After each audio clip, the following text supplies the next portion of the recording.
Hello friends, आप सभी का स्वागत है हमारे यूट्यूब चैनल विजार्ड क्लासेस पर। दोस्तों, ये जो क्लास है बीपीएससी टीचर और साथ में 70वीं बीपीएससी की भी अगर आप तैयारी कर रहे हैं तो आपके लिए जो है सेशन काफ़ी इम्पोर्टेंट है। ठीक है, तो आज के सेशन का जो है पहला क्वेश्चन है, इसमें पूछ रहा है भारत के महान्यायवादी की नियुक्ति जो है कौन करता है। ठीक है, तो भारत के महान्यायवादी की नियुक्ति जो है ये करता है, ये किया जाता है राष्ट्रपति के द्वारा। यानी कि भारत के महान्यायवादी की नियुक्ति जो है ये भारत के राष्ट्रपति के द्वारा किया जाता है। अब आते हैं नेक्स्ट क्वेश्चन पे। ठीक है, तो नेक्स्ट क्वेश्चन यहाँ पे पूछ रहा है लोकसभा का जो है नेता कौन होता है। ठीक है, यहाँ क्वेश्चन पूछ रहा है लोकसभा का जो है नेता कौन होता है। ऑप्शन ए है मुख्यमंत्री, ऑप्शन बी है राज्यपाल, ऑप्शन सी है मुख्य न्यायाधीश, ऑप्शन डी है प्रधानमंत्री। ठीक है दोस्तों, तो क्या पूछ रहा है यहाँ पे, लोकसभा का नेता जो है कौन होता है। ठीक है दोस्तों, तो लोकसभा का नेता जो है वो होता है दोस्तों प्रधानमंत्री। ठीक है, यानी कि लोकसभा के जो नेता होते हैं वो प्रधानमंत्री होते हैं। लोकसभा के नेता जो है वो प्रधानमंत्री होते हैं।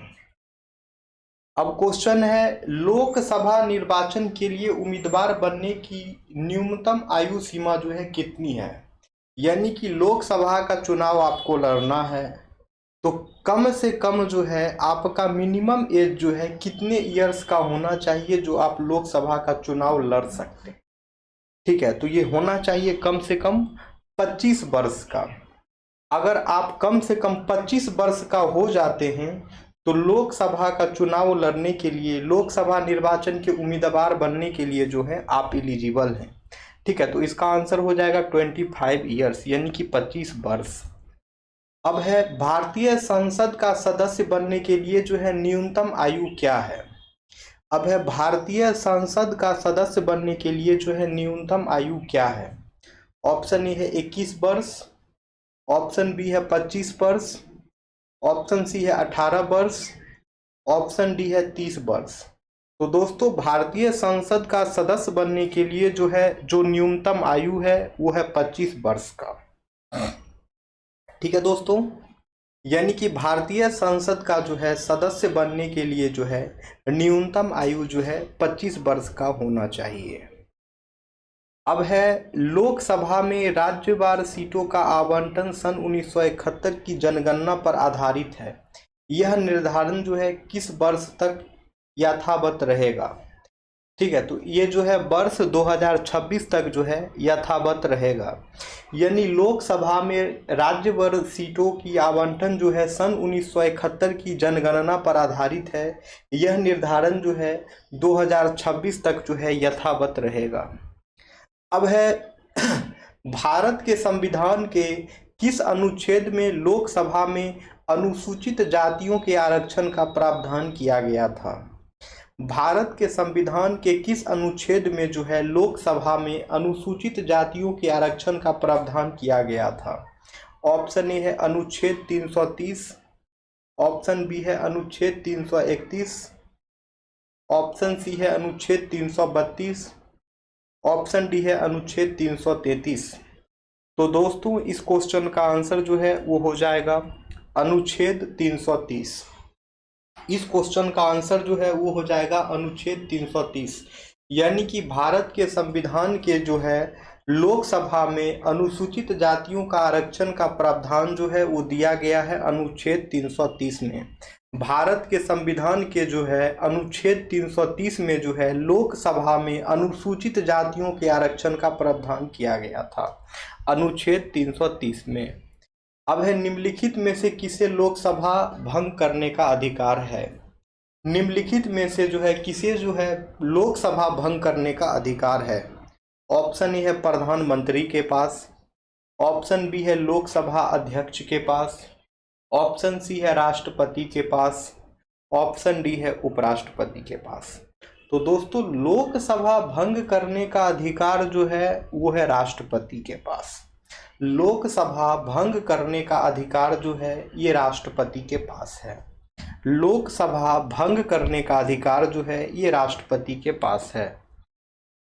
अब है लोकसभा के कम से कम कितने सत्र बुलाए जाते हैं, यानी कि एक वर्ष में जो है लोकसभा में कम से कम कितने सत्र बुलाए जाते हैं। ऑप्शन ए है वर्ष में एक बार, ऑप्शन बी है वर्ष में 2 बार, ऑप्शन सी है वर्ष में 3 बार, ऑप्शन डी है वर्ष में 4 बार। तो दोस्तों लोकसभा में जो है कम से कम वर्ष में 2 बार सत्र बुलाए जाते हैं। ठीक है, लोकसभा में जो है कम से कम वर्ष में 2 बार जो है सत्र बुलाए जाते हैं। अब है भारत में प्रथम आम चुनाव कब हुआ था। अब है दोस्तों भारत में प्रथम आम चुनाव कब हुआ था। ऑप्शन ए है 1947 से 48 के बीच, ऑप्शन बी है 1950 से 1951 के बीच, ऑप्शन सी है 1951 से 1952 के बीच, ऑप्शन डी है 1952 से 1953 के बीच। तो दोस्तों भारत में जो है प्रथम आम चुनाव जो हुआ था वो हुआ था 1951 से 1952 के बीच।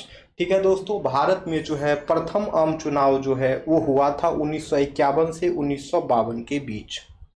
अब है राज्यसभा में राज्यों को प्रतिनिधित्व किस प्रकार दिया जाता है। अब है राज्यसभा में जो है राज्यों को प्रतिनिधित्व किस प्रकार दिया जाता है। ऑप्शन ए है प्रत्येक राज्य के लिए सीटों की एक समान संख्या के रूप में, ऑप्शन बी है उनके आकार के अनुपात में, ऑप्शन सी है उनकी जनसंख्या के अनुपात में, ऑप्शन डी है उनके संसाधन के अनुसार। तो इसका आंसर हो जाएगा उनकी जनसंख्या के अनुपात में। यानी राज्यसभा में राज्यों को प्रतिनिधित्व किस प्रकार दिया जाता है, तो वो जो है दिया जाता है उनकी जनसंख्या के अनुपात में। यानी कि राज्यसभा में जो है राज्यों को प्रतिनिधित्व जो दिया जाता है वो दिया जाता है उनकी जनसंख्या के अनुपात में। अब है राज्यसभा के सदस्य कितने वर्षों के लिए चुने जाते हैं। अब है राज्यसभा के सदस्य जो हैं कितने वर्षों के लिए चुने जाते हैं। ऑप्शन ए है 2 साल, ऑप्शन बी है 3 साल, ऑप्शन सी है 5 साल, ऑप्शन डी है 6 वर्ष। तो दोस्तों राज्यसभा के सदस्य जो हैं वो चुने जाते हैं 6 वर्ष के लिए। ठीक है दोस्तों, तो राज्यसभा के सदस्य जो हैं वो चुने जाते हैं 6 वर्ष के लिए। ठीक है, अब है राज्यसभा को अस्थाई सदन जो है क्यों माना जाता है। राज्यसभा को जो है अस्थाई सदन क्यों माना जाता है। ऑप्शन ए है इसके सदस्य कभी सेवानिवृत्त नहीं होते हैं, ऑप्शन बी है सदन कभी भंग नहीं होता है, ऑप्शन सी है इसके 1/4 सदस्य हर साल 3 साल के बाद सेवानिवृत्त होते हैं, फिर है ऑप्शन डी यह सर्वोच्च शक्ति रखता है। तो कारण क्या है कि राज्यसभा अस्थाई है, तो ये कारण ये है कि सदन जो है कभी भंग ही नहीं होता है। राज्यसभा जो है दोस्तों उसको अस्थाई सदन इसलिए माना जाता है क्योंकि राज्यसभा कभी जो है भंग ही नहीं होता है।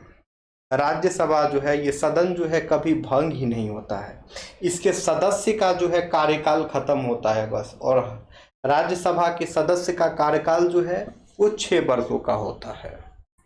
अब है राज्यसभा को भंग करने के लिए कौन सक्षम है। अब है राज्यसभा को भंग करने के लिए जो है कौन सक्षम है।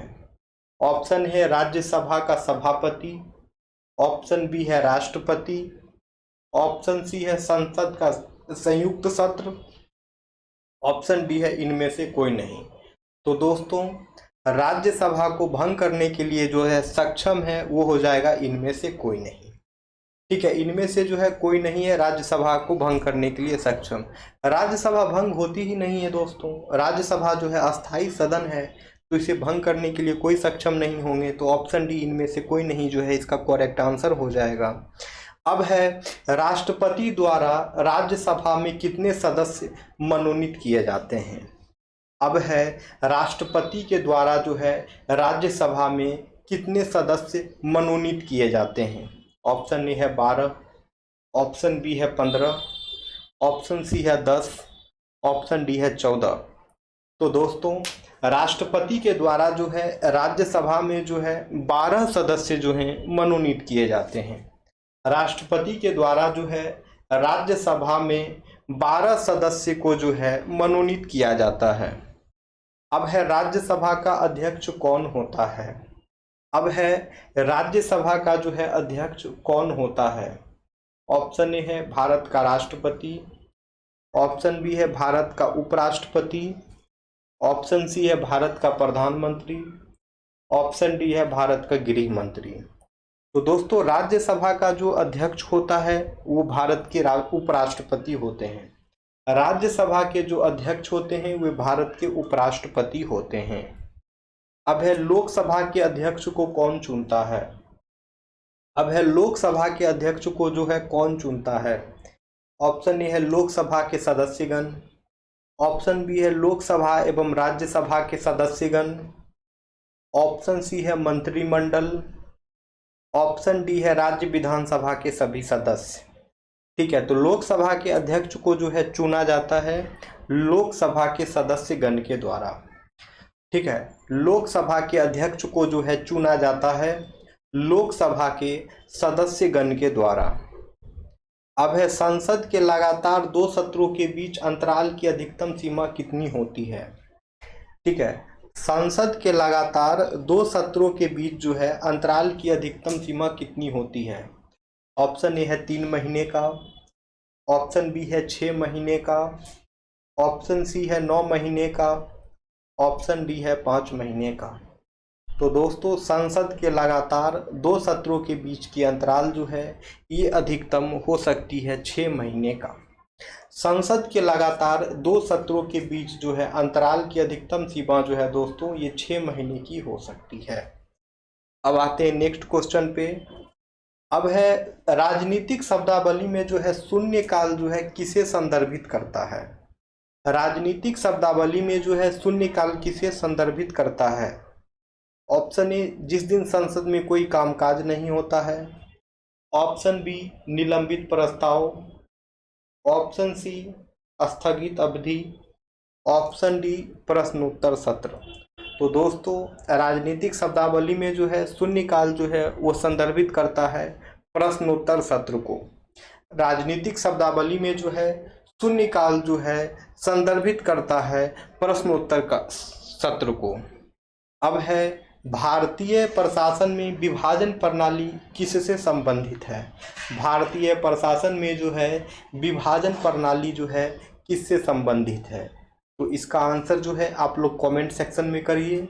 कल का जो हम लोग नेक्स्ट सेशन लेकर के आएंगे सबसे पहले क्वेश्चन नंबर 91 का आंसर बताएंगे, उसके बाद आगे बढ़ेंगे। तो जो भी लोग नए हैं चैनल पे, चैनल को सब्सक्राइब अवश्य कर लें ताकि आने वाले वीडियो का नोटिफिकेशंस जो है आप सभी को मिलता रहे। ओके फ्रेंड्स, चलिए तो सेशन को एंड करते हैं, फिर हम लोग मिलेंगे नेक्स्ट वीडियो में। Okay friends, thank you everyone.